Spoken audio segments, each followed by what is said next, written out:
We continue our series of Thiaoouba Truth Cassettes, this time examining life on the planet Thiaoouba, the Golden Planet, covering everything from the people's day-to-day existence through to the lessons they must learn and continue to evolve. Firstly, Michel, can you describe what these evolved beings actually look like? Yes, Michael, it's very simple. You would dream to look like them. Maybe not because they look like a woman, but the woman is always looking beautiful on that planet Earth. And first of all, they are hermaphrodites, and I hope you know what is an hermaphrodite. They have both sex, male and female, but they look more like the face is more like a woman. Also, they have breasts like a woman. And the hips are a bit like a woman. And when I asked Tao where they were looking like that, and she said, is it better to look beautiful than, anyway, they have a beautiful skin, they have a beautiful physical, they have generally very, very light color hair, going from very pale blonde to reddish hair, but never dark. So very, very blonde skin. And perfect visage, perfect face. Everything is perfect. So I have to say, it's, as I said before, it's a bit like to be in a paradise to see people like that. Magnificent. Now, a very strange things happen when I disembark of that spacecraft over there, if you like. Very strange, because when I saw people, I met people there, they all look the same age. And that surprised me. The good age, if you like, I don't know what the good age on Earth is, about 22, is it? So they look the good age, like all the same age, and when I asked that, they say they had the ability of regenerating themselves at will. It surprised me, but of course they are very, very high, they have knowledge. So, I didn't ask so much. I was amazed, and that how they live. They live, their physical body can be regenerated at will, so they don't age, and also they live a perfect life. What is your second question? Thank you.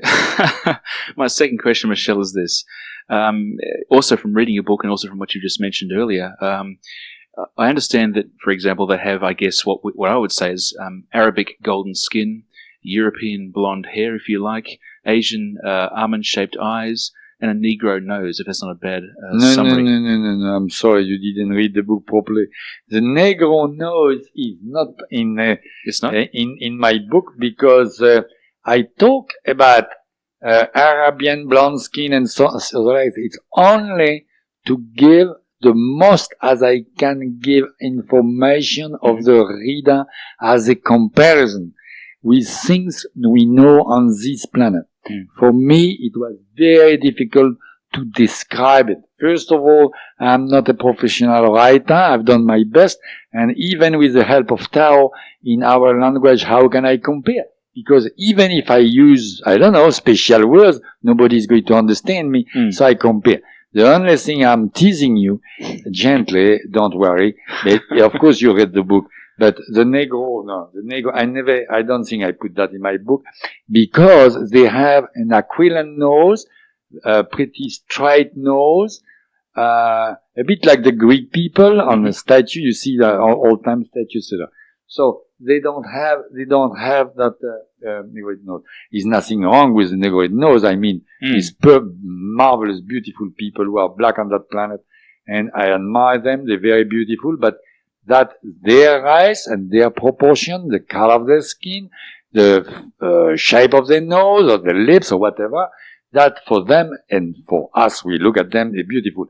But those people don't have the nose you describe, but they have very, very beautiful. Yes, the only thing I say about Arabian or blonde, it was to compare, to give a comparison, to try to explain. for my terminology, my vocabulary to try to explain the best. Like when I explain the color over there, do you want to ask something about color? A question about something in due else? course. I guess where I'm coming from too, Michel, is this, that it seems, is it fair to say that it seems like they've taken, if you wish, qualities or features from the people of planet Earth.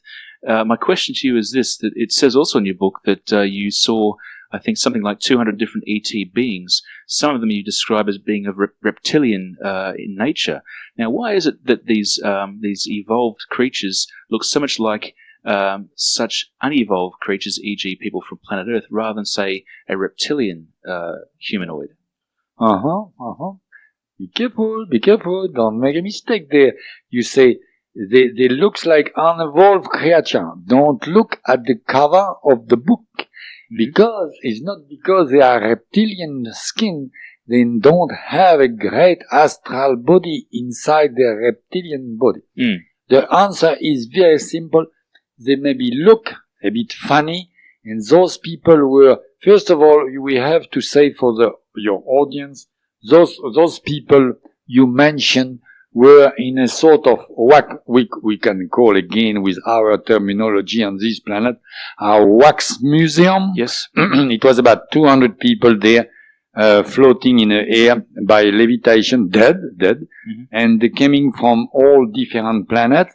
And I believe they keep them like important people on each planet, and like a museum. And they show me that to show me the different possibility of different physical being in a different planet with a different environment. Okay. So a certain planet with a reptilian skin is because on that planet certainly, I didn't ask, but certainly I imagine the rays of the sun are totally different, and they need to protect their physical body with a different skin.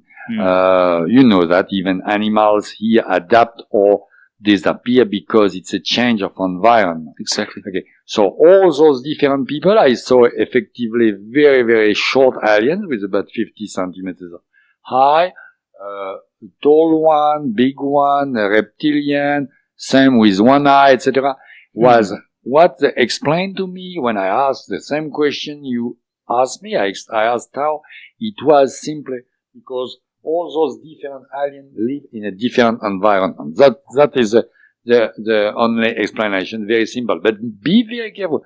Don't make the mistake of saying they seem to be lower or something like that, because we can't judge with the front of the book. And they certainly, like Archie, if you remember, yes. I met a live one, Archie. Archie was about 1.5 meter high and 1.5 meter wide. He was looking funny. He looks like if he had feathers instead of his hairs, red teeth, etc. He looks really bizarre, but he was a very, very, very nice human being, very profound and very understandable and understanding and also having the same problem we have on that category of planet with war and murder, etc. And we talk, we could communicate together. And I can tell you something. He was a very, very nice human being. Even he had a terrible physical body for us. Yes. It is awful. In our opinion, yeah. Michel, returning to the people of Thiaoouba, how long do they live for? Very, very good question, but everybody want to hear about that. They live as long as they want to live. That's the answer. They can live 1,000 years because they, as I say to you before, they regenerate their cell at will, so they can live as much as they want. Okay. They don't commit suicide, but if they say, okay, we want to go back to the source, or we want to go in a lower category for a certain reason, like Moses done. Yes. Example, if you he was a sukul as well, was he? Oh yeah, super sukul. But if you want, they can say, okay, I change. They're really at a stage, or they can change from physical body to astral body, or from physical to physical.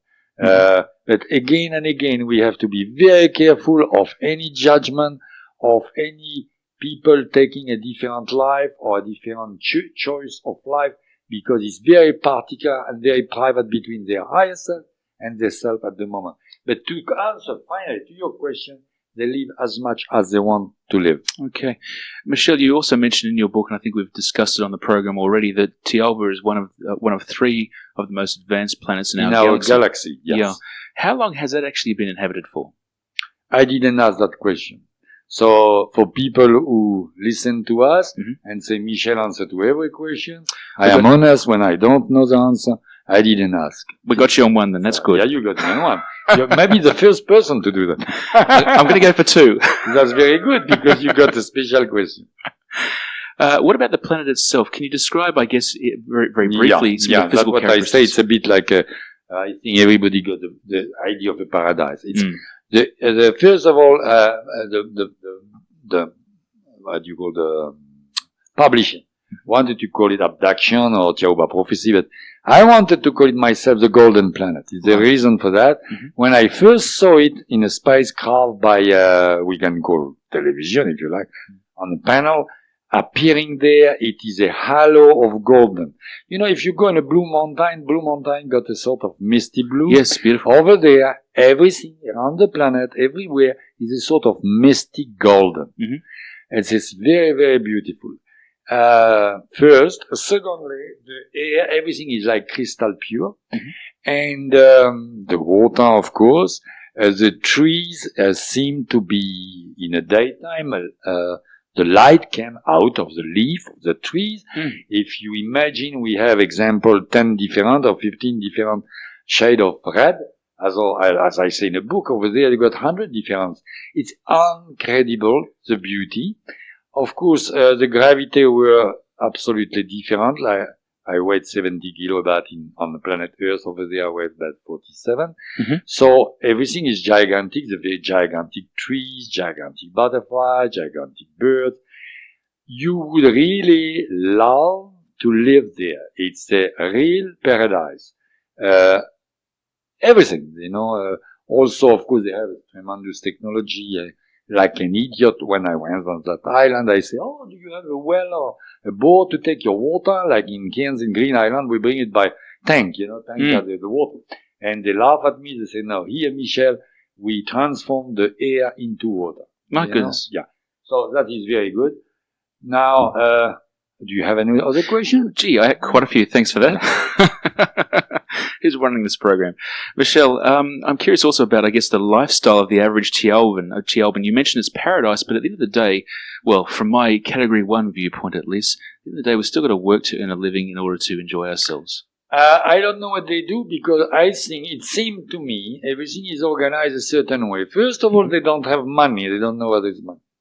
Secondly, they looks like, for me, being a bit like an immense lamassery, you know, like a monastery. Oh, monastery, yes. Yeah, lamassery or monastery, you know, and what I understood, I have a few conversations with Tao, but I understood of that, they communicate by astral to help many people in a galaxy, even if they stay there on the planet. Also, they meditate and maybe they improve themselves.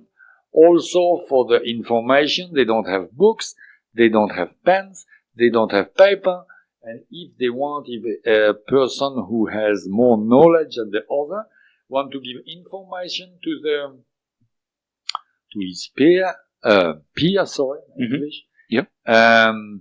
They stand on, I saw them doing that, they stand in front of each other and they watch each other. And they send information without telepathically.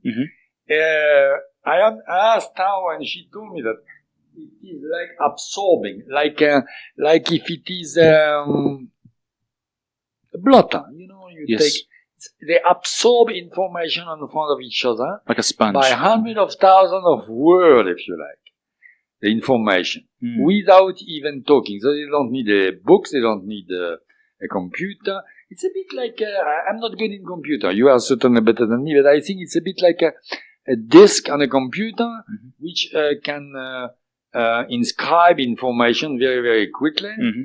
But that is between human beings. They do that. So they don't need other way. Mm-hmm. They've never seen a pen or anything like that. Michel, I'm also curious too. On in this world of ours, we have specialist people to do specialist tasks. We have teachers, we have engineers, we have cooks. Surely I assume they eat. No doubt they have. Yeah, I eat there. I didn't like the food, by the way. but in Doko, where I was, which is a force field where I was living underneath, it was a sort of drawers with food, and I've been told those food been prepared somewhere. Yes. Now I saw Doko, which, as I said 2 minutes ago, they are big force field. They look like a half egg. I saw big Doko. And Tao told me, when we stopped there, and she told me that where many of the foods are prepared. Maybe I bet for the region, because the planet was pretty big. The planet is smaller than Earth, from my point of view. Mm-hmm. And so they have people working, but I didn't see any fume, any factory like we know. Also is no road, because their way of traveling is with a belt around the waist and a lichiolac, which is a sort of mushroom they hold in a hand. Mm-hmm. And they have also the sort of course, anti-gravitation device, and they can speed at the speed with a force field around them. They can fly at the speed of about 300 kilometers per hour. You don't feel acceleration. Mm-hmm. You just go like that. I didn't fly at the beginning like that because I was unable to. They were scared to do that. So I flew in a flying platform, which remind me the stuff when you kid you, they tell you about the flying carpet. Yes. Maybe it was legend on Earth coming from those people. I don't know. It occurred to my mind. Michel, I'm curious, keeping in mind, of course, we realize that they are very evolved beings and so on, but do they ever have conflicts? I'm assuming they don't have wars and so on like we do here on Category 1, but do they ever have conflicts that need to be resolved by some sort of government or whatever? Not what I know, no. They're very, very, very spiritually evolved. Those 7 masters of the planet, which I met, I don't know if I told you that, they disappear. They have, I think I told you that before. They disappear in front of you, and they reappear because of their difficulty to keep the physical body around them to communicate with me, which I understood they were, if you like, rejoining God after the meeting. Okay, now, that is the top of the line. So those people don't have any problem like we have at all. I think they're so high, they don't have any problem at all of discussion of any kind. It's a bit like if you ask me, is it the Dalai Lama have a big problem with a few of his lama around him? And again, the Dalai Lama compared to those people is not very big. Yes. And everybody knows the Dalai Lama here on Earth is a marvelous person, very, very, very, is maybe the most of all on the planet. I don't know. Imagine imagine that great personage. You imagine somebody much, much, much higher than him by their knowledge and possibility. So we mentioned earlier on the program that these people are probably as close to perfection that we'll ever know in this life, in our existence. Yeah, really on the top. But you also mentioned that they have their own lessons to learn, their own evolutionary process. Can you expand upon that point? Again and again, it's very difficult to answer a question like that because how can I make that to you? It's a very good question. I thank you to ask that question. Nobody asked before, I think. And how can I make it? Example. I'm a very, very, very, very special person. Just hypothetically. and I choose, by natural law, I choose to go, and I have the permission by my evolution, finish my school, and I go on the top, and I end up on the 9th planet. Okay? Then, it's very difficult for me to know why I end up there. Because I end up there because it is a very, very, like everybody, a special business, if I can use that word, horrible word, between my higher self and myself. I choose, and my higher self says yes, and I pass all over, etc. And I end up in a ninth planet. So my evolution been very great. Now, on a ninth planet, yes, if you like, my answer will be, it is always, if you have a physical body, automatically you continue to learn something, as long as you have a physical body. So I imagine those people, even great as they are, even the Taori, but they are really on the top, even the Taori, as great as they can be, they still have something to learn. Look at Tao. She came and picked me up here. She had something to learn. She went in that parallel universe, and we had problem. She had to sacrifice a few human beings in a parallel universe because we were in danger, etc. When you read at the beginning of the book, which make a lot of controversial in people here on Earth, saying what's happened, why she done that, and they didn't understand one word of it because she render service to those 5 people anyway. But that is another part of a discussion. But to answer your question, because I always like to answer as much as I can at a question, yes, certainly, there's still, even on the ninth planet, to learn a lesson. Okay. You mentioned also earlier in the program, Michel, that when they evolve, they return to the source, to, I guess, what we would call God. What's the next step from there? Okay, let's say you're on Thiaoouba, you have learned your lessons over X thousands of years or whatever it is. You've returned to the source. You no longer have a physical body. You are now spirit or an astral body. Yeah. What happens next? That's finished. You are to the source. The name says it all. You are back to the source, and that's what is very, very, very difficult for our mind to understand, because what is the happiness there? That is normally the happiness of God, the happiness of the Spirit. You finish the circle. What is the happiness? Is it a lot of wine? Is it a lot? Yeah, exactly. It's impossible because we have a physical thoughts, and even if we are very, very evolved, we can't imagine what is the happiness. But what they told me, what they talk about, is to the source. It's the eternal happiness. And then, of course, many religions on the planet have been copying that, using, if you like, that sort of explanation, which is the truth, and very difficult to explain to people. So what they say, you can have example like the Catholic religion, Saint Peter, and all the things, and the saint and the angel and the music and the white robes. And the Rolls Royce, no, why not? That's good. And that is good because people understand same thing. I would say same time people are a bit simple and they need a simple explanation, which is good. You always have to give a picture. A religion is good only if they give a picture to help people. We have always to be very careful also in religion for brainwash and give fear to people. I want to insist on something, Michael. Very, very important. Under evil and devil, you say in English, which is absolutely false. Devil doesn't exist. Devil exists on you. You have a negative part in your own astral body and a positive part. That doesn't exist. Now, the thing also, fear. Many religion or sect or politician or whatever want you to have the fear, then you obey to a physical person. You don't have to fear anything. Fear, it's only in your mind that you have to arise any fear, because it's nothing like fear. You have to fear nothing at all. That is very important. You are free. You are coming from the Creator, and as long as you feel good in your life, you feel good, you do the best you can go ahead with no fear.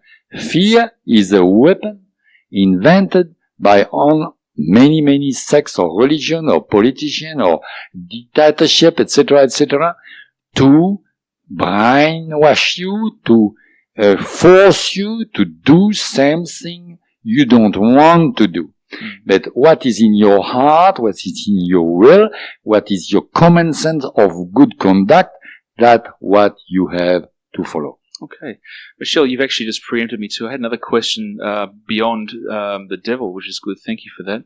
And that is ghosts. I mean, there's a lot of people that believe in ghosts. A lot of people believe they've seen apparitions. Yes, it's a good question. As I explain in my book, when you die, which is not true, or either is not nothing like that, but when your physical body die, disappear, your astral body go out the physical body, 81% go to rejoin your higher self, definitely after 3 days, and during 3 days sometimes turn around the physical body, but 81% only, and 19% of the electron go and recycle in the nature. Right, okay. It's a bit complicated to explain just like by radio, you have to read the book.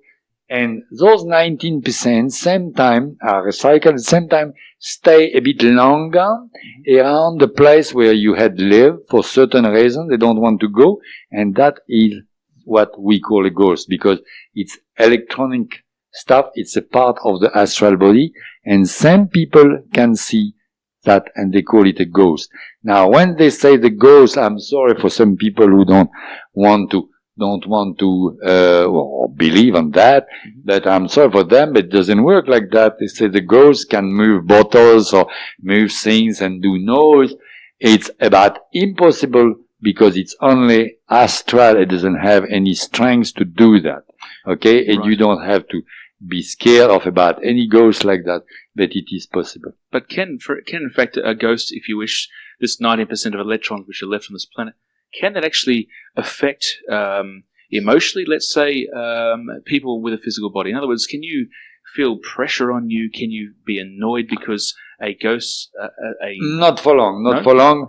And also, you have to be very careful. If you see examples, those 19% that you say it's a ghost, don't let impress yourself. What's happened? Your astral body, yourself. I always call yourself, which is your astral body. Forget about the physical, which is inside your physical, of course. Yourself is impressed and can be influenced and can be even sick physically because of impression like that. You say, oh, a ghost is after me. The voodoo, the voodoo in the island over there in Antilla and everything work perfectly because people believe on it. Yes. If it's a scare, always the fear. I talked about it a few minutes ago. No fear. If you really think something, then that influences your physical body, you become sick and you die. Well, we are co-creators of the universe in a sense, you could say. Yeah, makes sense. Excellent. Michel, just to wrap up this side of the cassette, we're almost through again. Just to return to the people of Thiaoouba, I'm curious, is there any way that somebody on Category 1 in the physical world right now, could they actually, in fact, meet Tao, who you actually met up there? Why not? Tao is possible. Tao can be here in the studio now, in Astral. Tao could, if she want to, transform her astral body and appear, say, half physically, because they have to take precaution about our bacteria. So it is possible. But astrally and by thought, Tao can came and same time influence people. But that only if the people are prepared, only if it's for the good, and they're always for the good, I mean, if the people are for the good. And if they are prepared, accepting it, but don't think you are going in a supermarket and see Tao tomorrow morning, because they're very busy people. Now, I'm taking I'm smiling, I'm taking a bit like a joke, but I had a very, very strange experience one time, or 2 or 3 years after my abduction in Cairns. A lady said to me, hello, Michel. And instinctively I say hello because I'm very well known in Cairns. Many people know me. And finally I turned back. I say, but who was that? And it was nobody behind me. And I look everywhere and it was only another lady. And I think it was a sign because I was very, very sad. I had a big problem before they published my book, to publish the book, etc. And I was very sad I didn't have any news from them. And then I think it was a sign like that. But it was not a human being of 10 feet high. But when you read the book, you can remember they can transform themselves in a normal size. Shrinks, if you like, the normal size. But that is a bit too long. We have to write another book now.